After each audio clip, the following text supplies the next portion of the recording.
Merry Christmas. This is weird talking to you in some pajamas. I feel like a bit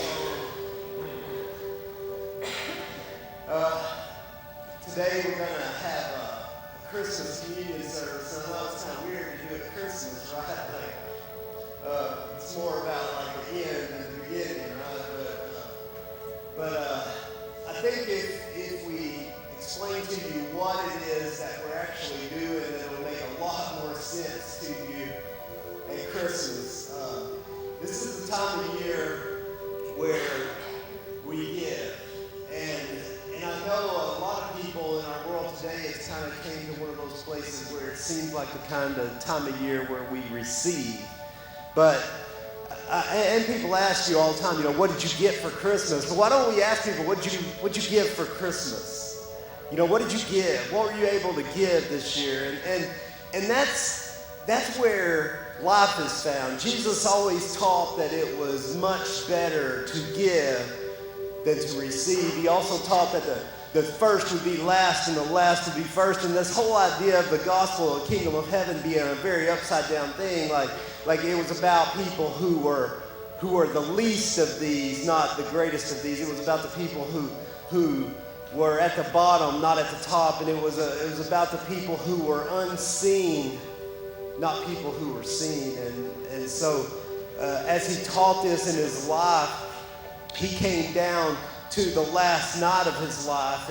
And the last night of his life, he took his friends, his closest friends in the world, and he takes them to this upper room.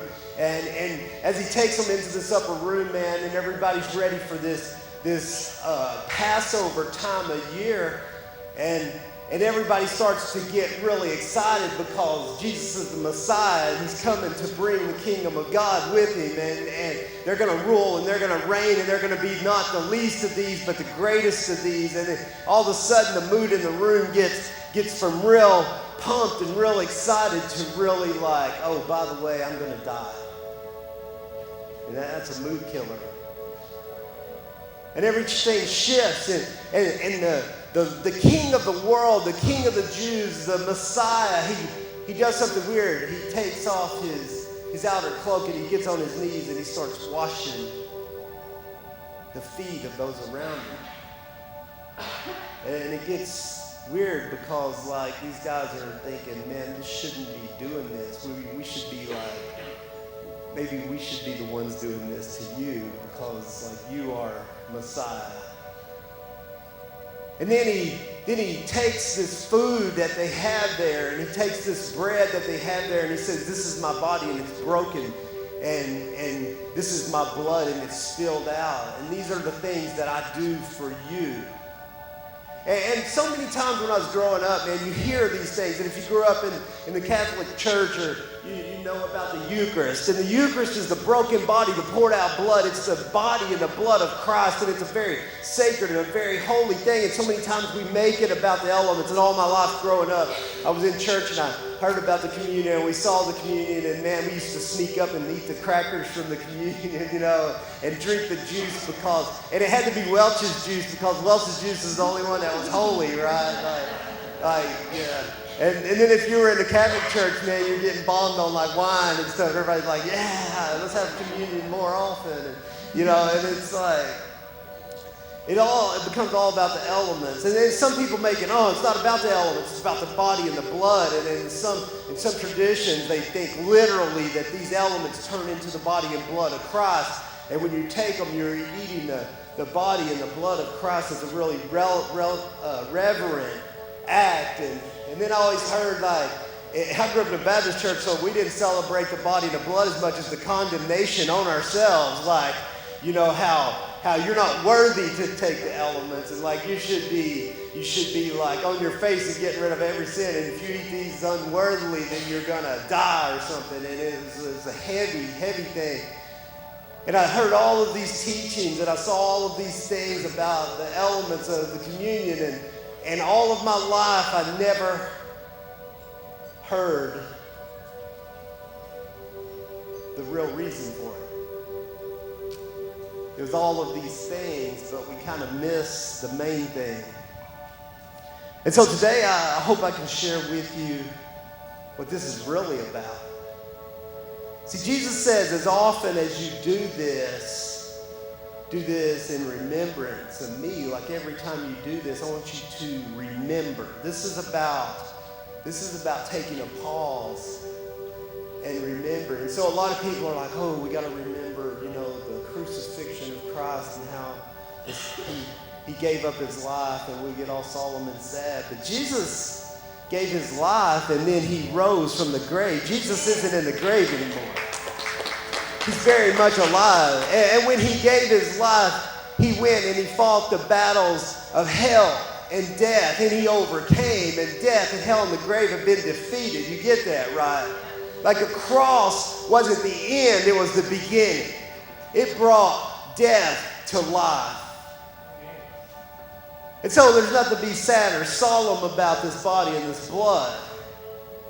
It was the Eucharist. It was the broken body. It was the poured out blood. It was more. It was deeper than that. What Jesus did that night and what he taught is that you do this, and it depends how you arrange the translation. But you do this often, and you remember this. You do this often, and I think we don't do this often enough, but I think Jesus wasn't just talking about the body and the blood, the juice and the cracker. Jesus was talking about when you eat meals and when you had meals with friends, you remember this. And when you sit down and you have meals with your family, you remember this. And when you sit down and you share drink and you share food, you remember this thing that I'm showing you, that I'm teaching you here tonight. He waited through his whole ministry. He waits till the very, very last night, the very last thing. It's like his swan song. It's like the encore. It's like the great explosion at the end. The one thing that I want you to remember out of everything I've taught you, I want you to get this one thing. I want you to serve. I want you to serve. I want you to get on your knees, and I want you to become the least, and I want you to serve one another. And I want you to care for one another. And I want you to think of others as better than yourselves. And I want you to always, always, always remember that you are here to make this world a better place. You are here to make the lives of those around you the best possible life. You are here to give yourselves away. I want you to remember this. Every meal you eat, and every time you share a meal with your friends, and every time you share a meal with your family, I want you to remember that it's not about you, that it's about them. That it's about you serving them. It's about you being on your knees to wash their feet. And if we remember that, then we walk in the tradition of Jesus. He truly becomes our Lord. We follow in his way and in his example. And it's not about a cracker, and it's not about juice, and it's not about these things. It's about me becoming less and making those around me more important. Man, if we ever start to live that way, we will change this world. The world is waiting for something just that crazy. And why not do that at Christmas? Is this not the season to actually put others first? Shouldn't we, above all times of the year, right now, think of others as better than ourselves? Not what we can get, but what we can give. And man, it's such a great time to start this. Like this is this is the ending of one year. And man, you may have screwed up bad this year. We all do, right? But that's cool because we get another one. I love that seasons change. I love that years roll over because it reminds me that God always wipes away my past and gives me a fresh start. The sun's always coming up. The years always change. So this year, at this time, we're going to take communion. This year, we're going to we're going to take these elements, but we're not going to think about, oh, this is the body, this is the blood. We're not going to talk about how sacred this is or how, I'm grateful. Don't get me wrong. I'm very grateful that Jesus gave his life for me. I'm very grateful of the body and the blood. But Jesus would be very disappointed if that's all it was about, because what he wanted it to be about was his kingdom. What he wanted it to be about was that we would not just remember that he did this, but that we are to do this.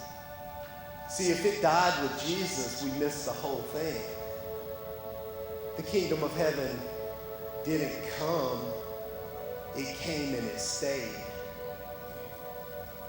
And that kingdom is a kingdom where we put others ahead of ourselves and we care about the needs of those around us. And every time we share a meal together with our friends and our loved ones, we remember, oh yeah, this is what it was about.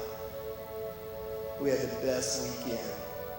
I got to share meals with people that I love and that love me, I think. At least they say they do this time of year, right?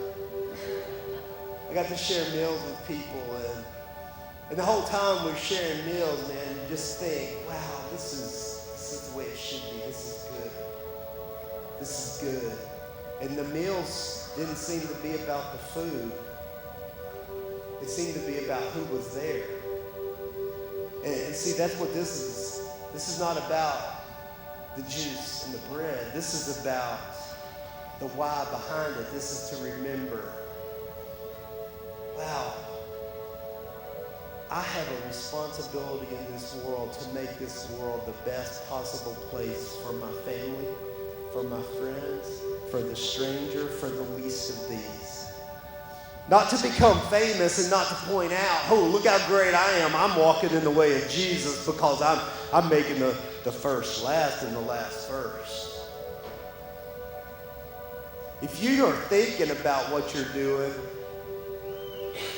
and you're doing it to get some kind of notoriety, you miss it. We just serve. You know, it's amazing. There's people right now in the nurseries and stuff serving. And you know, they would love to have been out here. It's Christmas morning. It's been really awesome. There's just people serving in children's. It's awesome. People who get up on Christmas and deny themselves and say, you know what, man, this is going to be great for them. See, that's what it's really about. When we get that, man, we will change the world. We get that. This will become the greatest place ever. So right now we're gonna have some pastors come. We're gonna have them come up here and we're gonna have them serve you communion. We're gonna have them serve you. And it is the bread, and it is the blood, and it is the Eucharist, and it is the broken body, poured out blood, and that's all the elements. It's good. I want fathers, man, serve your families. Give them their communion elements. Parents, give them to your kids. Friends, give them to your friends. This is the way we share together. We share in life together. It's not an awkward thing. I have people all the time that get nervous, like, I'm not going down there and doing communion or whatever. Look, you can't mess it up. It's juice and a cracker. You can't mess it up. I would tell you eat the cracker first. You know, it's kind of dry. But other than that, there's not really any rules to it. It's just, it just is what it is. So I want to pray over this right now. And I want to give thanks for this, not necessarily for the elements, but for the reminder of what this is truly about and what this season is truly about.